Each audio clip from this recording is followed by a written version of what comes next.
মহারানী ইন্দিরা দেবী বালিকা বিদ্যালয় আমাদের জেলার অন্যতম সেরা শিক্ষা নিকেতন। আমাদের মহারাজারা সেই সময় থেকে নারী শিক্ষাকে যেভাবে এগিয়ে নিয়ে গেছেন, সুনীতি একাডেমি, ইন্দিরা দেবী, এই বিদ্যালয়গুলো নাম উচ্চারণ হলেই সেটা উপলব্ধি করা যায়। এই ঐতিহ্যবাহী মহারানী ইন্দিরা দেবী বালিকা বিদ্যালয়ের বার্ষিক ক্রীড়া প্রতিযোগিতা 2026-এর আজকে আনুষ্ঠানিক উদ্বোধন হল। এখানে সদর মহকুমা শাসক রবীন্দ্র লস্কর সাহেব আছেন, বিদ্যালয়ের প্রধান শিক্ষিকা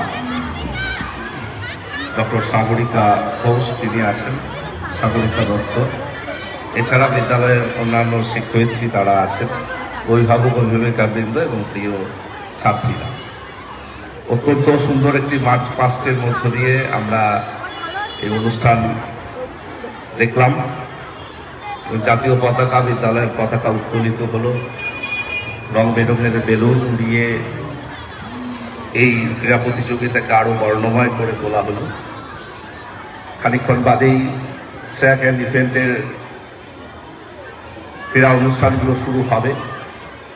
মাঠ ছোট হলেও যে আন্তরিকতা, যে প্রয়াস, যে অ্যাক্টিভিটিস বিদ্যালয়ের ছাত্রীরা উপস্থাপিত করছে, এটা অসাধারণ এবং বিদ্যালয়ের শিক্ষিকাদের অনবদ্য প্রয়াস আমরা উপলব্ধি করতে পারছি।